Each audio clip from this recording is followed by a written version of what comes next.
Susan, you're muted. Thank you. Hi, y'all. Hi, all. Hi, Tasi. Hello. It's great to see you. Christina. Long time no see. I know. Miss those Sunday afternoon chats. They're still going on. Good. Lucy Christina was a candidate. She wasn't successful for the first time, but she's ready to do it again.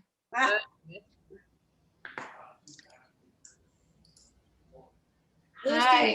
how do you like Florida? Are you enjoying it? I am loving it. I just bought myself a kayak and a paddle board, and I'm really leaning into that Florida lifestyle. That a girl. Oh, well, you're talking to the right person because Laurie is an avid outdoors woman. Yeah, Good, you can give me tips on where to go. absolutely. Well, you live in a different part, but we've got only 4 kayaks. So come on over here and I'll show you the ways around, okay? Deal, deal, deal, deal. Good. It is so nice to see everybody's face.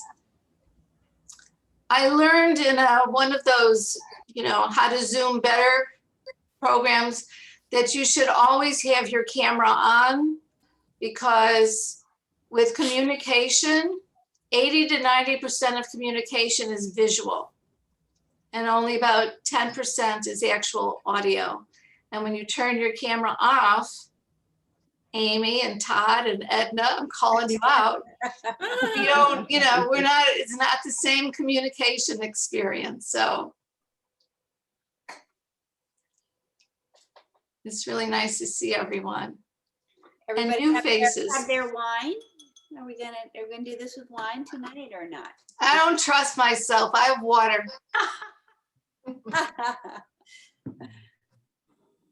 But I'll get that vodka going later. 3 olives, please. With our legislature, we need the vodka now. Oh my God. Is this the worst session ever?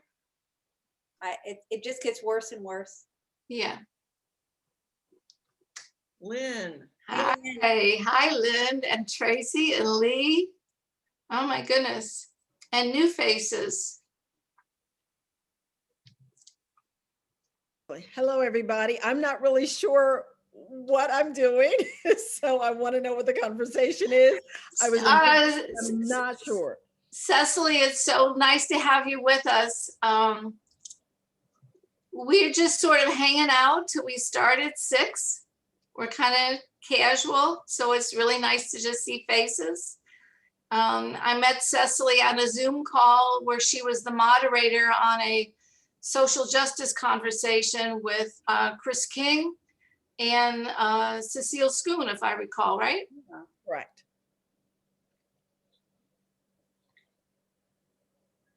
This is just our time for everybody to kind of check in and say hello and make sure their mics work and all that jazz. So glad you're here. And Elizabeth is here and my commissioner is here. Commissioner Bonilla. Lucy, she's a ruthless candidate. Oh, re-elected. Congratulations. Yes. And hi, everyone. Thanks for the invite. Glad to be here. That's Elizabeth. Hi. Hi, Elizabeth. We're so glad you're here too. Hi, this is Commissioner Emily Bonilla. I'm so happy to be here as well. Just want to say hi. Wonderful. Hi, Commissioner. Emily. Yes, we try to accommodate schedules. Elizabeth has a board meeting on certain Tuesdays and you have a commission meeting. So I really tried. I mean, we still got Women's History Month at the very end, but we got you both tonight. So I'm happy you're here. Thank you.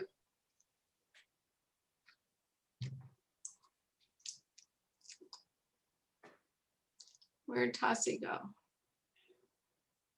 I'm right here. Hey there. Can you see me, Susan? No. I may be on a different page. Oh, there you are. You I mean see you now. gallery. Hello there. Everybody should turn on their chat because we'll probably be putting in some information and some links as we go along in the chat area.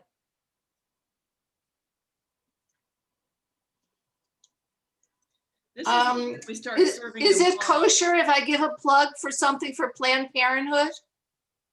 Yeah. Can I do that? Yeah, of course. You're amongst friends. Okay, so Planned Parenthood, Southwest Central Florida has their big spring event, April 8th. It is virtual. Suzanne, if you want to put the link in the chat, you can still get a ticket. It's going to be a pretty cool event. And since they are our key partner, they get special privileges. So shout out to Suzanne Nixon and Planned Parenthood.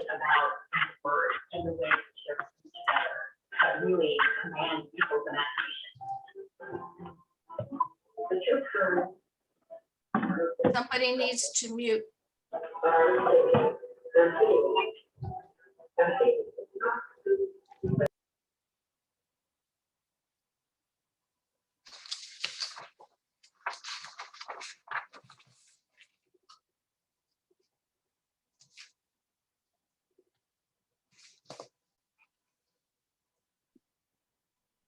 Todd, we love having a man. Where'd he go? Yes. He just left. So what is the right way for Winter Park? Is it a city commissioner or council person? What is He's a city commissioner. Commissioner. We're happy to have He's you, a Todd. longtime supporter of Ruth's list. Thank you. It's good to be here. And you can just call me Todd. Good.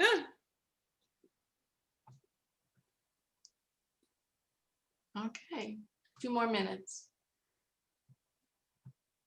Is Deidre coming?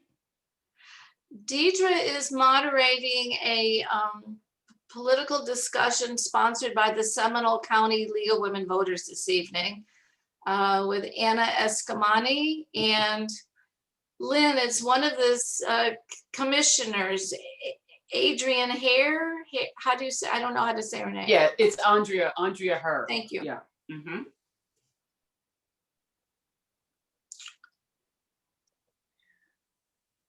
Well, Deidre, for those of you who don't know, Deidre McNabb, she and Pat Schroeder were the co-founders of Ruth's List Central Florida. And then Lori Walk and I became involved actively. And then Susan Windmiller is now our fearless leader. But I always love it to do a shout out to Deidre for forming this group in the first place. She's done a great job of getting it off the ground. Yeah. And Lucy's on here, I think, somewhere. Where's Lucy?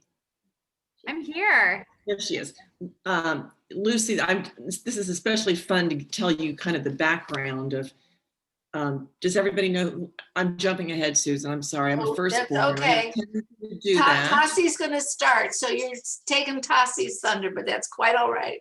Okay. Well, Well, Jennifer, please go ahead and tell us all about how wonderful Lucy is, because I know Yes. she has a great background, and we're super excited to have her in Florida. So well, maybe I should wait till everybody's on the call because her background is fabulous and we are extremely lucky to have her. So, Tasi, I'm not going to step on your toes. Even though my firstborn instinct, sometimes I do that. My husband can tell you that. it's all right. I'm the youngest of 5, so it works out well. You listen. You're a listener. Wow. So where are you, Lucy, in the birth order? What do you mean? Are you the first sibling or the second sibling? Oh, I'm the first sibling. I have a younger brother. He actually just visited me this weekend. I haven't seen him since the summer. He got fully vaccinated and immediately got on a plane from Brooklyn to come down to my. Oh. Turns out when you move to Florida, all of a sudden your family wants to visit you. Yeah. Oh. Oh, yeah. Hard to get them out. to Let's hear Denver, it for fully vaccinated too. Hooray. So I'm the eldest. Well, a lot of leaders are the eldest, but there are a lot of leaders, great leaders that are not the eldest. So. But the stereotype is that the oldest child has a tendency to kind of start those leadership skills when they start bossing their siblings around. My parents could attest to that. I will say that I'm the eldest, so I've got a lot of practice. And even though my sisters are now 30 and 40 years old, they're still calling me a bossy little babe, but not as nice as that. Full books. I just saw Bruce Blackwell. He's our other wonderful male board member. And he sends his regrets. He has a conflict with another meeting that he's on, but he said hello to everybody. Was especially sad that he's missing Linda Chapin and Pat Schroeder. And I think Susan's on the line getting some stuff nailed down. I think she's calling Pat just to make sure she's able to log on. Yeah. Jennifer, congratulations, by the way. I haven't seen you in person. Thank you. My husband was just elected mayor of Winter Park. So it was very exciting. It was a very, very tough race. And Yay. But the residents, his whole platform was listening to the residents rather than special interests. And the residents voted him in big numbers, so it was great. We had tough competition, tough opponent. Okay. So he joins Todd on the dais at Winter Park. Pat, I think Pat just joined. Good. Yep.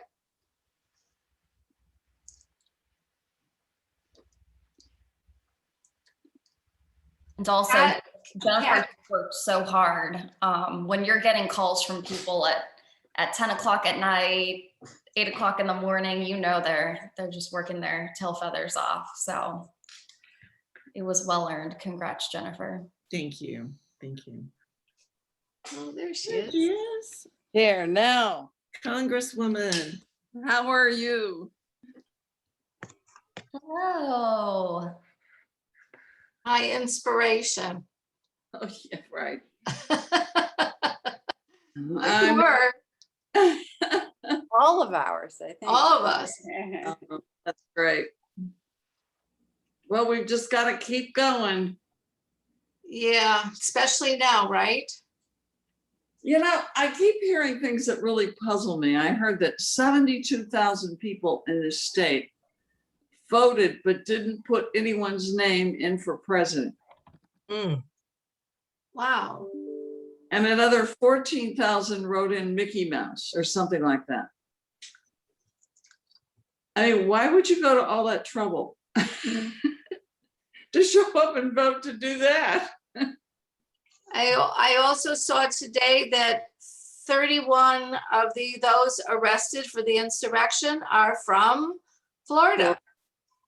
Makes you proud, doesn't it? I'm sure there's more than that. They just haven't arrested them yet. They're not done.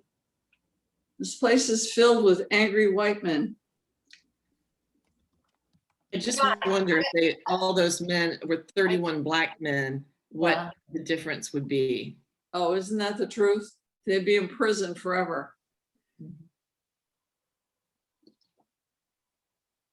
All right, folks. Well, it is 6 p.m., so we can go ahead and get started because I will obviously, give folks a few minutes to hop on.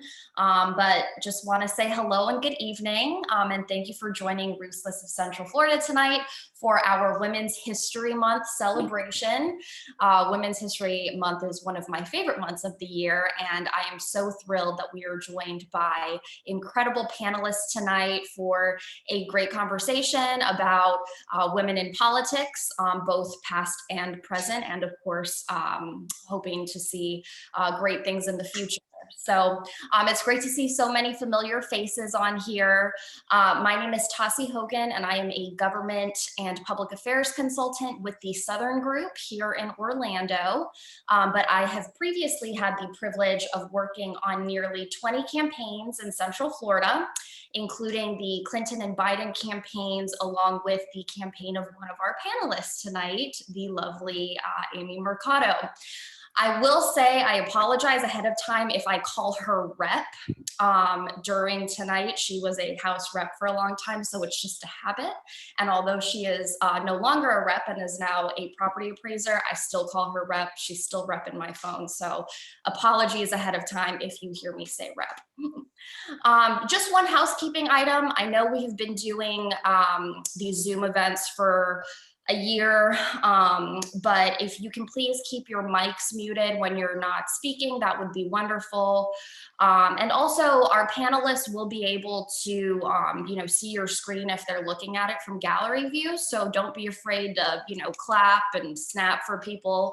Even though we can't hear you necessarily, we can definitely see you.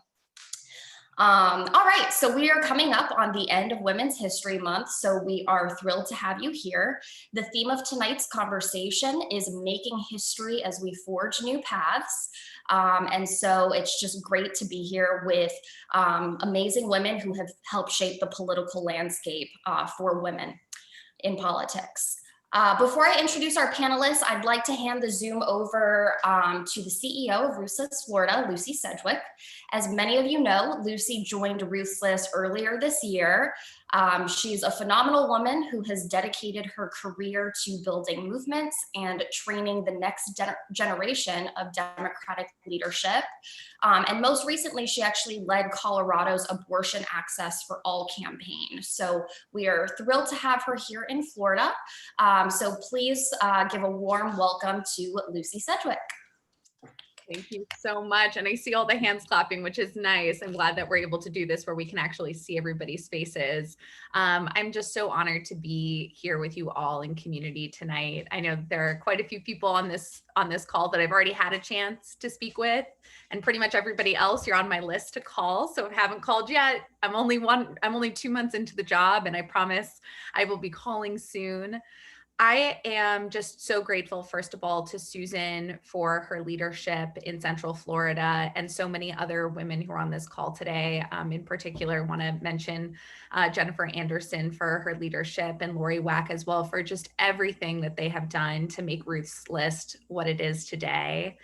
And, for me, Women's History Month has really given me an opportunity to reflect and remember the women leaders who have paved the way for us to be here today. And I have to, at this moment, just acknowledge Congresswoman Schroeder for the trails that you have blazed, not only here in Florida, but also in Colorado. I very much feel like you are a sister in arms to me as we've kind of crossed between these two states. I've also just thought a lot about where Ruth's List can go in the future. There's so much in the past for us to be proud of, but Women's History Month is always an opportunity for me to think about, well, what is the history that we want to create in the future, and what are we fighting for? And, for me, when I stepped into this role, I really imagine a government that reflects the people that it serves and decision makers who genuinely and enthusiastically fight for better lives for Floridians that they represent, regardless of their political affiliation, orientation, skin color, everything. And that's part of what drew me to Ruth's List, because we know that women are underrepresented in our government and are also better poised to serve as true representatives. And so, I imagine a Florida where Democratic pro-choice women not only serve in all levels of government, but are also actually the majority of elected officials in our key legislative bodies. And I know it's going to take us a while to get there, but I think in these moments that we have to look back on what we've achieved in the past, it's important to also think about what are we fighting for the future. And, I'm honored to step into this organization that already has so much to be proud of. And a lot of that is thanks to women who are on this call today. But, Ruth's List has been an integral part of creating history here in Florida for women. We are changing the landscape every year by electing women up and down the ballot and building this bench of qualified women candidates who can run for higher office. And when I took a moment to just think about all of the firsts that Ruth's List has been honored to be a part of, one I want to just mention who's on the call tonight, Amy Mercado, the first Latina to become a countywide property appraiser in Florida. That is huge. And Amy, I'm very much looking forward to kind of learning from you this evening on this call. But there are just so many women who have broken barriers in their communities. And there's just, I could take this whole hour just talking about the women that we've helped support in their paths. But at the same time, we have a lot of firsts left to go. And I think that Women's History Month, again, is an opportunity not just to look back, but also to look forward. We have never elected a woman governor. Only 34% of our legislature is women, and only 19% of that is Democratic women. So there are a lot of history-making opportunities, if we can just put it that way, as we look to the future. And to me, it's not just about breaking glass ceilings because we can. It's about breaking glass ceilings because we know it will make Florida a better place to live. Research shows, and I know I was just talking with Edna earlier today over lunch, about research shows that women do govern differently than men. They're more collaborative, they're more bipartisan, which means they solve problems more quickly, more efficiently, and they're more likely to advance policies that support women and children and social welfare, the environment, the list goes on. And I know I'm preaching to the choir, but I think it is worth noting that women do govern differently, and that is in of itself a good reason to work in sisterhood, in partnership, to elect more women. And, these history-making moments, they don't just happen. It takes hard work, year in, year out, to build a bench of qualified women who are running and winning in their historic races. And I recognize that Ruth's List is only a small part of the overall puzzle of what we're trying to accomplish here in our state. But, with that in mind, as I stepped into this role, some people said, oh, well, that's good. You have like a full 2 years before the next midterms. And I'm like, no. For an organization like Ruth's List, there is no such thing as an off year. For an organization like ours that engages with candidates in every step of the pipeline, from finding and recruiting her to run, to training and coaching her to launch her campaign, to actually providing an endorsement and meaningful volunteer capacity and fundraising support. If anything, this year is our most crucial time so that we're set up to break glass ceilings next year and to make history. And I was really reminded of that yesterday. We were doing an event with Mayor Danielle Levine-Cava. And when she was asked, how did you first get involved with Ruth's List? She said, well, actually, the first time I got involved was I went to a training in Orlando years before I even was ready to run for office. I wasn't even thinking about running when I went to that training. And it was one of the things that sort of sparked for me, this is something that I might actually want to do. And now look at her. She is serving, Ruth's List was proud to support her in all 3 of her campaigns. And now she's the mayor of Miami-Dade, the first woman elected to that position, and making a huge impact on millions of Floridians in her position. It's one of the most powerful positions in the state when you really think about just the budget and scope of what she controls in her position. And all that in mind, I'm just thinking, well, where is the next Danielle Levine-Cava, and who are the women that we need to bring up with us? And as I look to the future for Ruth's List, this year we are poised to support over 15 women on the ballot. And next year, I'll be honest with you, we're looking at supporting upwards of 100 women who are likely to run from the top of the ticket all the way down. And those are races that we need to play a part in because we are building the bench for future leadership. And, in my mind, this is the best problem to have. When Ruth's List first started, we were probably supporting 20 women a cycle. And there are so many more women who are now looking to themselves and thinking, actually, this is something that I could do. I could run for office and I could serve my community. And we now need to step up to the plate to support them, to blaze that trail, and to stand in community with them to allow them to be successful. So I'm just so excited to be leading the helm here at Ruth's List. And also to be working with each and every one of you, because this goes beyond just a single one of us. I often think back to, and I think some of you have heard me talk about this before, but I just keep thinking about what people have said about what Stacey Abrams was able to accomplish in Georgia. You know, they said, wow, look at everything that Stacey was able to do. We just need to find a Stacey in every single state. And if we find that woman and we support that woman, then we can flip all of these states. Like, we need to find the Stacey in Texas. We need to find the Stacey in Florida.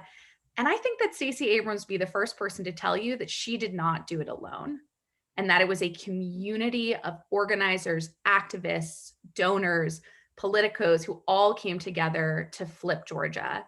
And when I'm on this Zoom tonight looking at all of your faces, I'm thinking we've got a lot of Stacey's in the room, and I'm very excited to see what we can all accomplish, especially as we look forward to 2022, which is going to be a real opportunity for women on the ballot here in Florida, where I think we can start to prove that women are a crucial element to flipping our state, and that we are worthy of investing in and supporting as we go out there and blaze those trails. So thank you so much, Susan, for giving me the opportunity to speak tonight. And I look forward to hearing from our other speakers and engaging in conversation with all of you.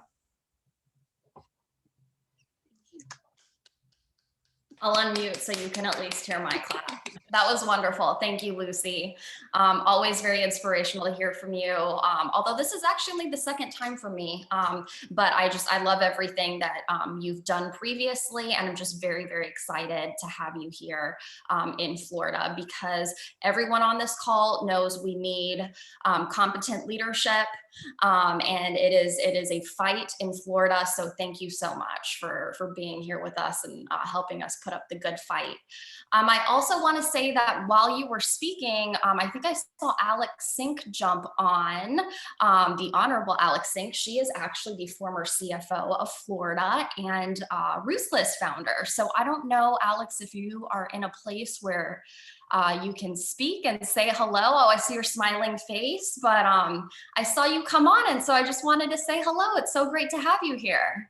Thank you. I just wanted to say hi to everybody. Sorry, I was a little late, and I just caught what Lucy had to say. We're just so excited about the future of Ruth's List, and wow, you Central Florida supporters have been just, you started the whole the whole regional team. And I know Lucy told you that we just want to replicate what you've done in Central Florida all over the rest of the state. So all of you have friends in other places around the state, please recruit them and ask them to start their own Ruth's List organization, whether it's in the reddest of the red places or we just haven't gotten organized yet. I was down in Southwest Florida over the weekend. There are Democrats there, believe it or not. But they think they're all alone and they're lonesome and they're lonely. But we think we can go into some of these more red areas of Florida and start picking off nonpartisan races, like school board races. We've been really successful in some city council races. I think they elected the first Democrat over in Brevard County, a fantastic woman who got herself elected to the school board in a nonpartisan race. So that's how we're going to get started, and we're just going to build our influence everywhere. So we're excited about Lucy. As you can tell, she's a superstar. And to all of the rest of you and all of my favorite people on the Zoom there, we've got to keep fighting. I'm not giving up, and I know you're not either. Thank you, Alex. Alex, you know I like a good fight. I'm here for it. We're there with you, Lucy. Just tell us what to do. Just tell us what we need to do. I'm sure we'll get a lot of emails and calls from Lucy moving forward. She's like, I know where to find all of you. All right, so the evening is off to a great start. I do want to jump into our conversation with our amazing panelists. Unfortunately, Linda Chapin is unable to join us tonight. She had a family emergency. And so please keep her and her family in your thoughts and prayers.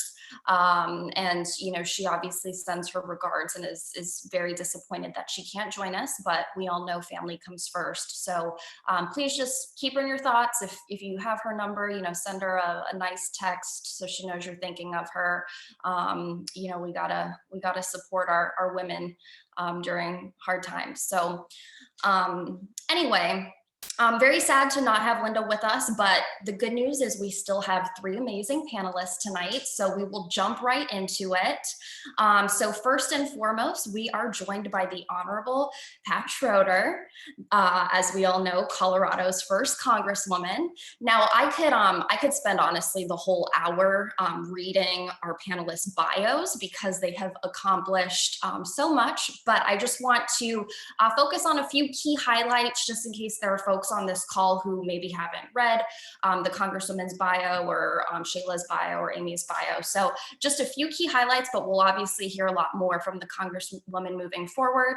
Upon graduation, she actually taught law courses at the University of Colorado, Denver.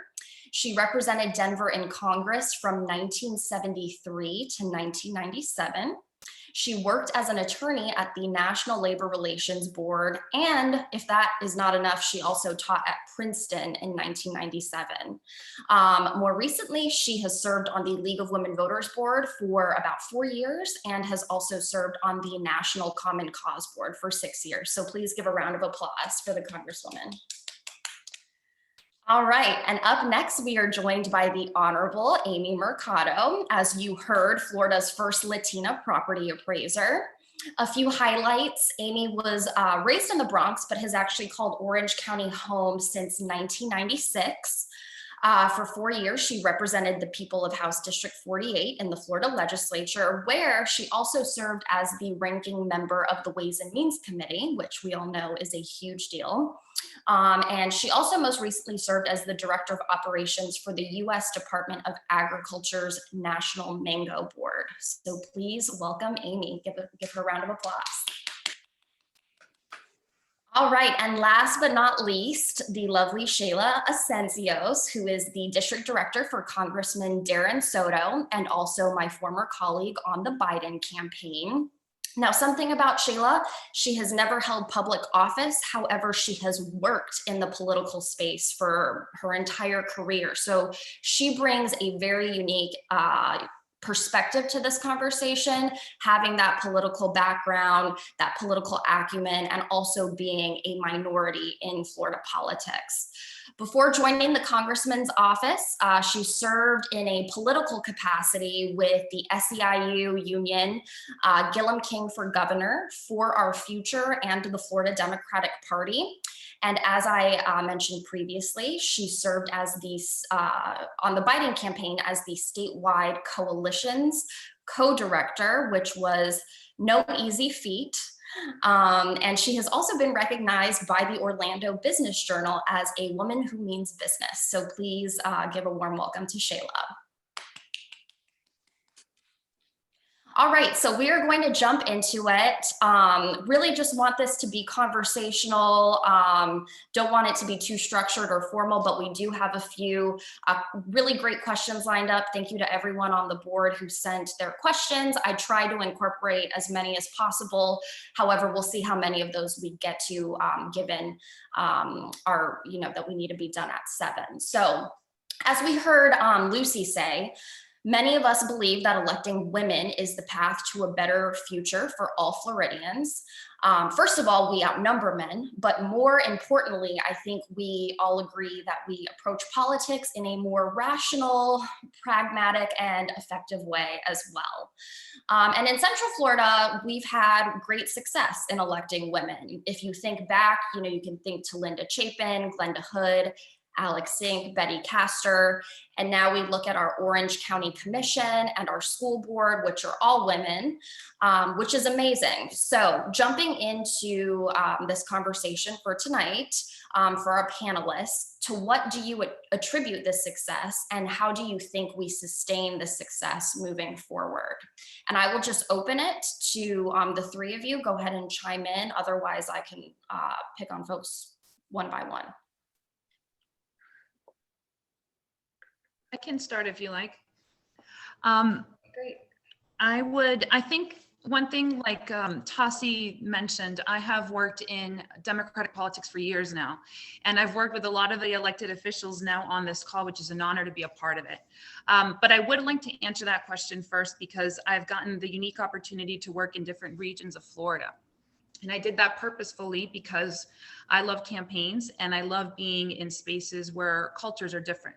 So one of the things that I went out and embarked into was to work in South Florida for years, actually, maybe about 4 or 5 years in Miami. And I encountered a space completely different from my hometown, which is Kissimmee, Florida. Doing so, I entered a Republican stronghold and a world where, you know, we had different cultures. I got to lobby in Broward County, in Miami, working for SEIU and my political action committee for our future formerly. And one of the greatest things that I saw when I came back to Orlando and Central Florida was a progressive community that I think maybe one day can be as progressive as Broward or somewhere on that level, right? Because when I had left, I remember it was 2015 and things had completely kind of changed. The progressive community had grown. And I saw people that were activists and that grew up in politics, people like Anna Scamani, Rep Smith, Rep Mercado, and to see them not just come from the outside world, they were out there advocating, they were protesting, they were there in the issue advocacy of just issues, and then they ran for office. And I think that's such a beautiful story that Central Florida has to tell, because it's those same people that grew up in politics that later became and went out and became elected officials and ran and were successful. And that type of fostering community is a beautiful one. I feel like because of organizations like Ruthless that went out there and tried to harness talent within the community for women in particular, empowering them and giving them the tools and the necessary education they needed to know what it is to run for office, that also helped. But I am very proud of Central Florida because I see that difference, and you wouldn't have seen it 10 years ago. But we've come a long way, and so have the people that represent us. So it's an honor to be here today with those people. And that's how I compare it and contrast it when I see other regions of Florida and see how conservative it is. And I think that community, that growing community in Central Florida makes us very unique. Tasi, can I add something as a person who's lived here since about 1997 or so? One of the things I think we need in Florida, and I think Central Florida's dealt with it, but when we look at the whole state, we need something almost like the Lincoln Project that's doing sharper attacks on the Republicans. I mean, I just read that Matt Gaetz, who's one of the worst members of Congress ever, is now being investigated for sex with a 17-year-old girl. I mean, really. And when you look at it, what did the governor do today? He had a jazz band as he was signing the bill saying that none of the corporations here would be liable for any COVID deaths if they were negligent. This whole place has let those kind of people kind of escape and look like they're big deals. And I think part of it is because the newspapers aren't as strong as they are in other parts of the country. But I think we've just got to be that strong, and we really need some brainstorming to figure out how we take some of these people on. That's a great point. And I think during the presidential election, we all saw the great ads that the Lincoln Project were doing. And although we disagree in terms of policy with the Lincoln Project, the common theme was getting Trump out of office. And I think we could certainly benefit from like you said, some sort of similar think tank that has, significant funding that can really take on some of the Looney Tunes and corrupt politicians in Central Florida who make all politicians look bad. So, sorry, I just said Rep Mercado. You're fine. Amy. I actually want to add, you're good. I want to add something really quickly here. And I answer to everything and anything, but Amy is perfect. Clearly that's what I prefer, but you all can call me whatever. I clearly answer to that. One of the things that I would say from this perspective is really not giving up. One fun fact, I've been part of Ruth's Lifts one way or another since its inception, right? With the prior leadership, with Alex and at the helm, with Ellis at the helm, with things just moving, right? We were just trying to figure it out. And I happened to be one of the initial candidates that went through the training, and the training was actually through Emily's list, right? And Ruth's List was kind of absorbing the concept and some of those processes. That's the most important thing in my opinion. The fact that you're able to basically create this team, even if we don't win. I didn't win my first election, and really there was no real path for me to win. The part of that was being willing to run, and I tell you that it took a significant amount of time before I decided to actually run. But not only just running, but being involved in things like this and being willing to train and share my story. And to be quite honest, part of the reasons I ran, and I've said this on several occasions, is the person that was representing me at the time in the State House didn't represent me, didn't live the way I lived, didn't look the way I looked, didn't struggle the way we struggled, right? Culturally, physically, all of the above. And so if you want to be the change, I mean, if you want change, you need to be the change, and you need to figure out where you fit in that. I never really thought about running for office until I ran for office. Like, it wasn't a trajectory for me. It wasn't something that I planned to do. Running for the Orange County Property Appraiser's Office was not part of the original plan. These things all kind of progressed, and you deal with them as they come.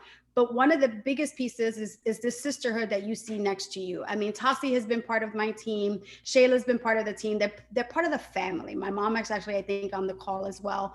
You know, this is all part of the collective. We started from a grassroots, in the moment, this is the action, this is the reason, this is the purpose. The rest of it ended up being more of a happenstance and happy accidents, although they're not real accidents. And we grow, right? And we bring our own perspective to this conversation, how I grew up and the things that I've dealt with both here and in New York, and raising my kids and all the different moving parts and the social aspects of all of this make me who I am. And I'm willing to share who I am and work with the people around me in order to make our world a little bit better or different, or even just enough pause so that people can see that we're not all alike, and that's okay. That's wonderful. Thank you, Amy. And I see a lot of head nods. So clearly we couldn't agree more. All right. So moving into our next question. So current events.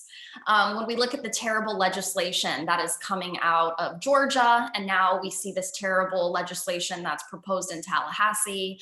Apparently no one wants people to be able to get snacks and water in lines when they are voting. So we're clearly witnessing these this terrible voter suppression backlash.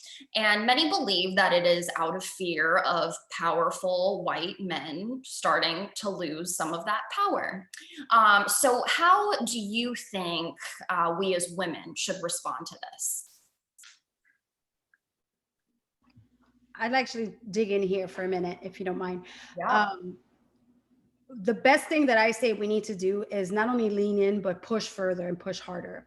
We're in a spot, and Lucy, I don't envy you in any fashion and the rest of the team that's working behind the scenes, because this is a census year. We're about to go into redistricting. And part of the problem that you're going to see and face is the more these folks feel that they're losing power, which is true, the worse it's going to be, right? And I really believe that makes it even more dangerous, because part of this process is that they have been very comfortable, and I think CFO Stink can attest to this. They've been very comfortable in choosing their voters all these years and galvanizing from that aspect. That's not different this year, and actually I probably think maybe worse than it was even 10 years ago, because they have all three branches of government in the state. That you see this language post our the orange man, because I refuse to call him anything else. And you have all these other pieces that have basically empowered these folks to be this hateful. Before, it used to be behind the scenes. Before, they would hide behind the economics, right? It wasn't necessarily upfront racial, but it's always been racial. It's always been cultural. It's always been very intentional. And so what you're seeing now is this veil has been removed and they're just very dangerous. So what I say to everybody else, especially women on this call, is be very aware and be very protective of your space, but also do not allow this to go unchecked. A lot of the things that we've seen and the things that we're hearing, and even with the George Floyd case, you know, people are that were part of that, witnessing this situation, are saying, I wish I could have done more. I wish I could have called sooner. I wish I could. We don't want to be there in another year and say, I wish we would have been able to do more. The more we can lean in, the better we will be, because it's going to be a fight of all fights in the next 18 months, 24 months. Can I just add something? I'm glad you mentioned the George Floyd issue, because one of the things that's frustrated me about being in Florida, and one of the things that Tallahassee may have really missed, is all of these snowbird voters. And remember, the police officer that had his knee on his neck was voting in Florida. He was voting in Central Florida, trying to pretend like he was a resident here. And so I think some of the stuff that they've done with the mail-in ballots is kind of funny, because they may really hurt themselves in the long run. And I couldn't be happier about that. But the other thing I always worry about is Tallahassee may as well be in Alaska. There's hardly anyone I know that's even ever been there. It's just the end of the earth. So they could go up there, they're totally isolated. They do whatever they want. Newspapers aren't covering them. TV doesn't cover them. And so I think we have a real challenge to tell people what's going on. I mean, the wonderful thing that Stacey Abrams said was Atlanta was the focus, and that's where the capital was, and that's where the newspapers and the TV were, and they could get it out. One of our problems is I live in Celebration, and I will bet you there's maybe 10 people that even take the newspaper. I mean, everybody's happy they came down here. They used to be in politics somewhere else, but trying to get them excited and stirred up is what I find. I feel like a cheerleader out there all the time, but it's very important that we figure out how to do this. Okay, well, my feedback on all of this is that I think that every woman on this call has a following of some sort, a platform. Some of you have run for office. Some of you are elected officials. If you ran and you lost, people still know you. You've spent a lot of days on that campaign. We all have followings, and we cannot talk to each other. We have to always, and I always say these to my colleagues and to my girlfriends and all of that, we have to actually make sure that we have a plan with measurable goals and outcomes that we're going to set for ourselves to try to disseminate that message and call people to action. Maybe that doesn't mean that during a pandemic, we're knocking on doors to talk about what bills are threatening our democracy, but maybe we can make calls. We have to do this because what they're fundamentally doing is taking the tools we have to defend ourselves and to win, to get elected, and even, and many times even to protest. So I think that it's extremely important that we find the person in us that can move others and focus on that, because it's not just about, if we don't do that, it's not about your campaign anymore. It's about your tools to actually even win, right? To get people out on the doors and get people to vote for you. So that's what I think. I think we have to be extremely strategic. We have to figure out plans and figure out how we can move the people around us, because that energy multiplies. And if we can make it quantitative, we will have accomplished something, that we will have tangible goals on the wall that we can point out to that we were able to accomplish. And that's extremely important, because we have to protect the means, the tools we have to get elected, to advocate, to push back. If they take that from us, we're going to have to move from Florida. I mean, what are we going to do? So we need to do this. We need to activate now. Yeah, Sheyla, that's a really great point, that it's an ongoing conversation, right? And that's why I'm so glad that Ruth's list, here in an off year, which is, typically quiet, the average voter probably, doesn't care what's going on, that Ruth's list is still staying engaged and hosting events like this and hosting fundraisers and posting on social media. It's so important, because it's not just we show up 4 months before election day and try to win model, right? In a state that is as competitive as Florida, we need to constantly be campaigning and talking with voters, engaging people who maybe don't care but should care. And so it's an ongoing conversation. So thank you to Ruth's List for always working so hard, even in the off years when you deserve a lot of naps and downtime, for doing things like this and spending your Tuesday evenings with us, because it's just so important and it's one of the ways we can take back Florida.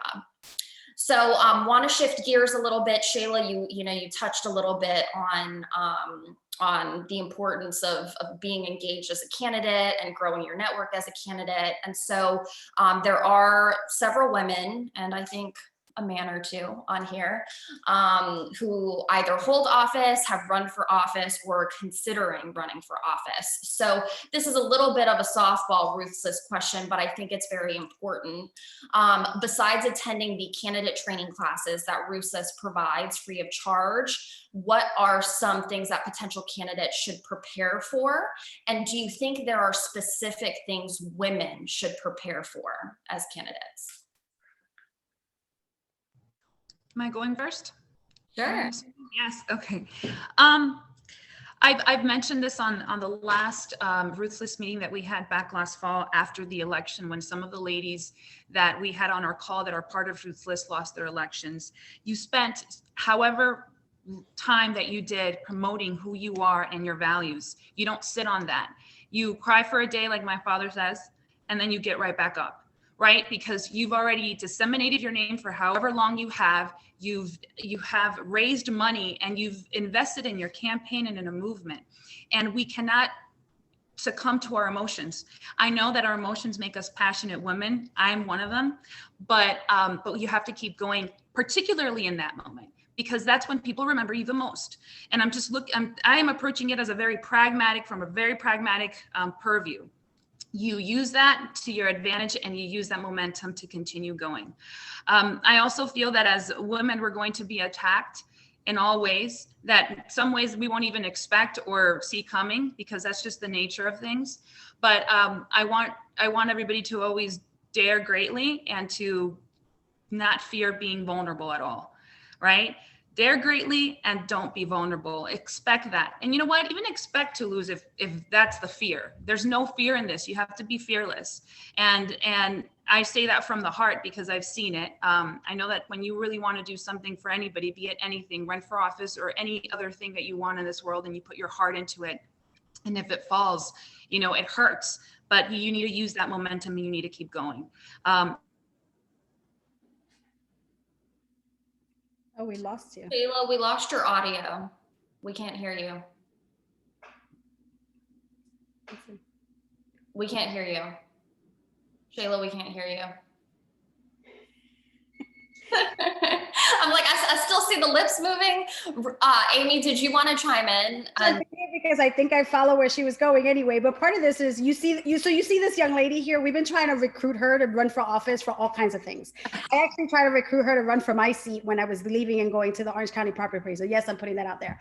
But part of the deal is knowing where you are and where you want to be. And I'm going to give her all that credit and kudos because it's important.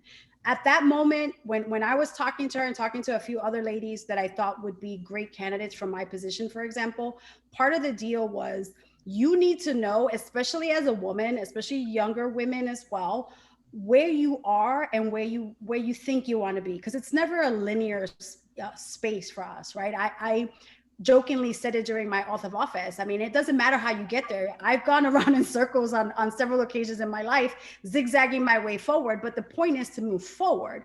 And so learning what you think you want to do, right? What position you think you want to run. It may not be the right position, but running is probably part of the process anyway, because you start removing some of that angst and that fear. Running for office isn't easy, but it's worth doing because you do meet the people that you're hearing here, and you do make a difference whether you win or not. You know, I changed my trajectory in 2010 by losing, but because I ran against the Speaker of the House, folks didn't even know who I was. The fact that I ran against the Speaker, then they start asking, who's this Amy Mercado, right? And how dare you, depending on who you were talking to, and you know, who do you think you are? Well, I'm still me. At that point, I was still a young mom and doing all the things that I needed to do. But the person that was representing me wasn't representing my ideals, my philosophy, my need. And so I changed not only the conversation, but I also changed my own trajectory in the future, not expecting to do so. And the other piece I'll say here for women specifically, we have a tendency, and Ruthless, I think, says this part of their training, we have a tendency to make it even more complicated on ourselves. We want to know everything and be the experts of it all and have all the degrees and all. It's not necessary. You need to be able to run for office and give yourself the space. Women end up being asked at least 7 times, if not more, before they actually decide to run for office. You ask any male counterpart with the same background that you have, if they think they should run for office, or they, you know, you tell them you should run for office, they're like, yeah, you know what, that's a great idea. I think I'm going to run for office. Sight unseen, no other conversation. And we tend to do the behind the scenes stuff. Oh, well, I don't know about my kids. I don't know about my family. I don't know about my job. I don't know about, you know, I've had multiple conversations with many of you here, and I had the same thoughts, right? I had the same concerns. And one of the biggest reasons I didn't run again in 2012 after I lost in 2010 had to do with my family, had to do with the fact that I had to keep my day job. I could not leave my job to run for office. I wasn't going to get paid the amount of money I needed to get paid to deal with the bills that I had. And so that's a real issue. That is true. But don't let that stop you. It may not be a now, but it may be in the future. And so it took me a little longer. It was a few more years later, but I ran in 16 and thankfully was successful. And as I was contemplating this run in this race, it was part of the same conversation. You can ask Tasi how many times I talked to her and telling her how much I hated fundraising, but we had to do it, right? How many times I called and was like, if I have to talk to this person one more time, right? But it's part of the deal, and we went through it. And I became that candidate that if you didn't answer me, I'd call you 10 more times until you finally called me. And then you get that people then realize, oh crap, I need to return this call because she's gonna keep calling. Do it. Be that insistent, because if you're not, no one else will be. Well, let me add, mine is a little different coming out of Colorado, but I remember Steve Kornacki had me on his show and said he never could understand how I won in 1973. We didn't even have a woman on the school board. We didn't have a woman in the city council. We didn't have any women anyway. And Nixon carried the district. And the way we did it, and we just did this time a little bit in celebration, and I'm happy to say for the first time celebration went blue since I've lived here, even though it was by a small amount. We started by getting anyone who had been involved in the Democratic Party, that was a precinct committee person, that was, you know, that had been around for a long time, and we tried to get them all together, get them on our side. We did picnics, we did, and then we would ask each of them about what should we know about their area and who could they get together in their area that they thought, you know, really a mover and shaker, and built it that way. I honestly think it broke my heart during this presidential race to see them saying, no, we're not going to go door to door. We violated that in celebration. We went door to door. And when I ran, I went door to door, and we had a list of all the stupid things that the incumbent had done. And it said, so who is he voting for? You know, and we got these impassioned people who were more than willing to go out and take it on, because it became fun. Making it fun is a lot of it too. You know, it sometimes it gets to really grind people down, but if you can find ways to keep people involved and enjoying it, it makes a huge difference, I found. I'm not on the panel. I'm just going to jump in here and just say, when Phil just ran and we went door to door, people are excited. We had 35% answer the door. Yes. And we just hit the issues. We hit the issues, and people were thrilled to talk to somebody during COVID. I'm not on the panel. I'm going to step back now, but I agree with you, Pat. Yeah, Jennifer, that's a great point. And I had the privilege of canvassing a couple times for Phil as well. And there was a lot of excitement and it was great. But this wasn't a planned question, but Pat, I have to ask you, just, you know, being elected as a woman in the 70s, that's just a completely different world to me, right? It blows my mind. I see how hard Amy had to work to be the first Latina property appraiser in 2020. What would you say was the single biggest obstacle you faced?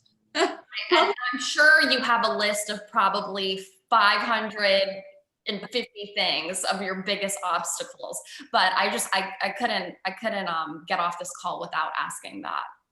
Well, I think probably my mouth. And many times and was absolutely sure that was the death knell of the campaign. My favorite was when about the 55th person said to me, "How can you be a congresswoman and a mother?" Now, I was running against a guy who was also a family, you know, and no one ever asked him how he could do that and be a father, but you know, and so I finally said, well, I have a brain, I have a uterus, and I use them both. Well, at 1972, that was quite startling to people. But on the other hand, I really found that kind of humor worked, and I loved debating him. I mean, part of the wonderful thing was I would go debate him anywhere he wanted to debate because he was just sure. He was so much more knowledgeable. He, at that time, was the second most popular person in the state. And he always called me Little Patsy. And I kept saying, excuse me, I think, what do you mean by that? You know, because I was taller than he was. So, I mean, part of the blessing is some of these guys, their ego is so huge. And he did that. The other thing he did, which you'll never see today, which was absolutely wonderful. He had all these junior league women dressed in these little outfits, and they were Mike's girls. And they would follow. It was hysterical. And so, you know, I kept saying, well, maybe I should get some men and dress them in little outfits and send them around and Pat's boys. But no, I mean, you know, and so people thought that was quite funny. So sometimes your blessing is your opponent, you know, because and his votes were pretty awful too. We had them on a card and we hung them on doors if we didn't meet people. But I'm so glad you said that, Jennifer, because I really think going door to door and talking to people in person and contacting people is so important in this world. And too many people think they can just do it with ads on TV or with social media or whatever. I think people are more starved for contact than they've ever been. I would like to say something. I'm not on the panel, but I would like to just say that I couldn't agree more with that.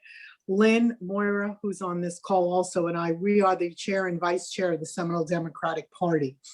And our first initiative and our only initiative in the beginning, she calls it 4 wheels on the bus, and it's on the point. And the first wheel is engagement. And we are now canvassing. We have created sort of a pyramid, you can call it a pyramid scheme, where we have clusters and boots on the ground, report to someone else, report to a higher up, and then we're on the top. And then we are starting now to have a well-run machine because we're not waiting for 2022. We have to engage. The Republicans engaged. They didn't give a crap about COVID. They engaged and they went out there. And we missed the boat on that one. And so masks on, we are dropping lit, and we are going out now in Seminole County. So I just wanted to share that with everyone. Yeah, that's great, Tracy. And thank you. You know, Seminole, we all know, is just so important. It's arguably the most important county in Florida, or at least definitely in Central Florida. So thank you for working on that ground game. You know, we all know on this call that a ground game is how you win an election. So it's very, very important. All right, so we're We have about 5 minutes left with our panelists because I do want to give Susan the opportunity to say a few closing remarks, and then we also want to take a group photo. We'll try to be quick. We'll try to get in 2 final questions. So this is a fun one. Who are your sheroes? What women inspired you when you decided to enter the political world, and or what women inspire you today? Okay, I'll go first. Can you hear me? Yes, we can hear you had now. audio trouble. Woohoo. So the people that inspire me today, and I think will always inspire me, I could tell you elected officials, right? And that would be something that, you know, you'd probably like to hear, but I think it's my mother and my grandmother. And the reasons for it is, are basically because they've had to go through I know their struggles intimately. I know I'm my grandma's wildest dream. And I know that my mother and her had very little opportunities. My grandmother had an elementary school education, but she is an artist. And she did that actually as a form of therapy and now she gives classes in Peru. I'm Peruvian, born there. My mother, who I know her struggles intimately. And I admire those women because I've seen how their dynamic as women coming from a different country have been in the United States and here, right? And they touch my heart because I've seen that every single day. But on the political front, I'm inspired by every single woman. I can find women on this call and women that are not on this call that I admire a lot of things about. I just feel like we need to be our own sheroes and create that unique page because we're not all carbon copies in this world, right? And we are unique in our own ways and we bring our own talents. And we should always be enamored by how we can take that to the next level and grab the great things about each and every one of us to create our own version of us.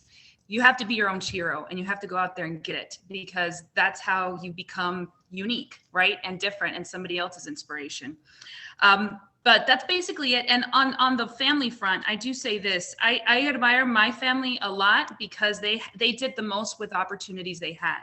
And that puts a fire on me to do the same. And I think it should for every lady here, because every opportunity and every door that opens for you, you best should go through it, particularly if it can have some sort of advantage and serve others in some way. That opportunity that is in front of you is a place of privilege.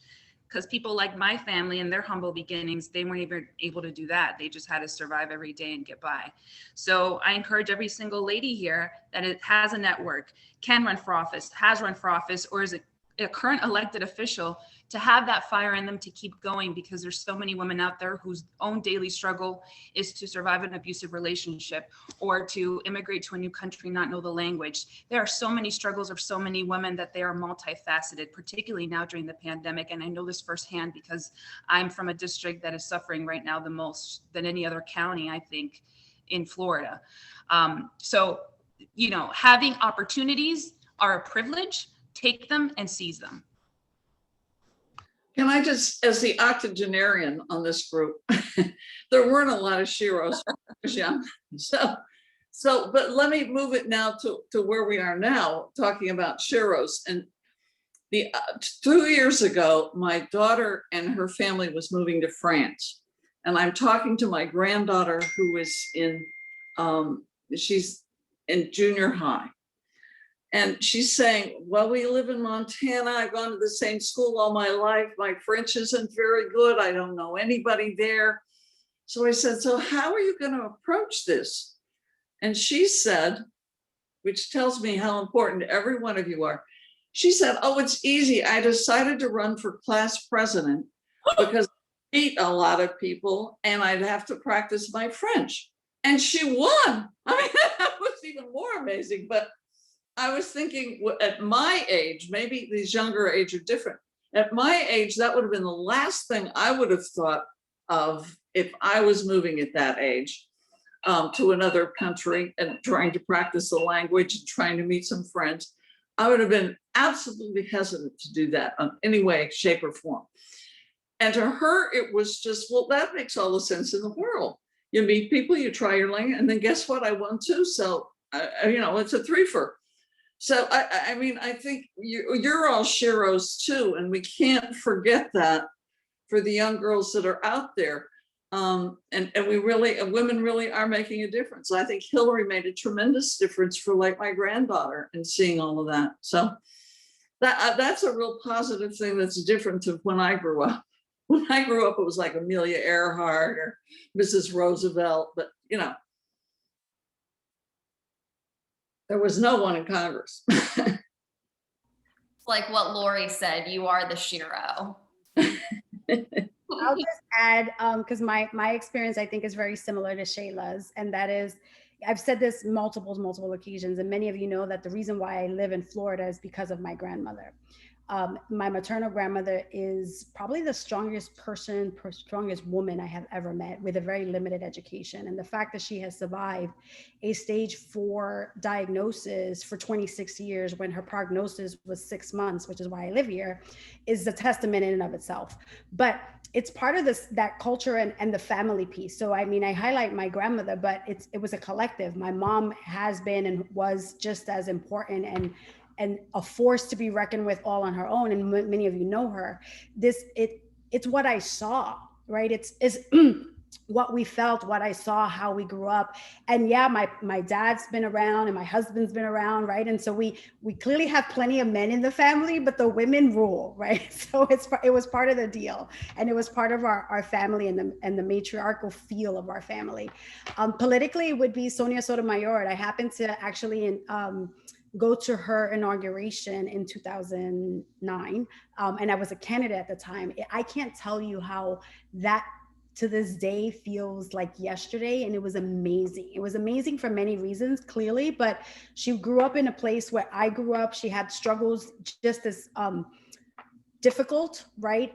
Culturally and educationally, and even in her health, that I could identify with. I knew exactly where she grew up and came from, and look at where she's at. And so I keep her really close. I've only met her the one time, but just knowing, right, that she was one of those people that actually built on that path. If it wasn't for her and some folks like her, like Congressman Schroeder and said, that were willing to run the time that they did run, to educate themselves the way they did, as Justice Ginsburg, right? Like all of these women have pieces for us that we then bank on. And what I tell folks around me, especially women, is not only grab those sisters behind you and bring them to you, right, next to you, but leapfrog them. They need to be ahead of you. You need to make whatever path you can make for yourself, but amplify that so that whoever's coming from behind you can get further than you can. It's not about being balance, it's about moving forward, especially in this state. That's wonderful. And in the interest of time, I honestly could spend another hour or two on here asking questions because this has just been such a wonderful conversation. But I also realize that people get hungry and have families and things to do. So I don't want us to go too far over. So I think that was a wonderful question to end on. I just feel so inspired and so glad we got to do this. So I'm going to hand it over to our wonderful chair, Susan. But I think beforehand, we may want to do a group photo. Is that correct? Yes. Okay, so who's handling the group photo? Before Susan takes over, I just want one little comment. Yeah, of course. Thank you for having me on this call today. Susan, thank you for the invite. I had no idea what to expect, what to prepare for, but I was so inspired by each one of you, knowing that you guys are freaking powerhouses right now. I'm not running for political office. I'm not even interested in running for political office, but to know there are women right here that are fighting for me, that are fighting for my granddaughter, my daughters, that matters. And so I thank each and every one of you for your commitment, for your tenacity, for your love, for making a difference. And that really, really matters. So thank you for having me on here, even though I don't even play one on TV.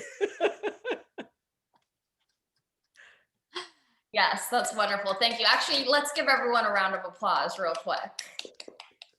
Wonderful job, ladies, or women, sorry. I was told that using the term ladies is no longer politically correct. So I'm trying to say women now, but old habits die hard. That's all right, so Susan, who is taking the photo?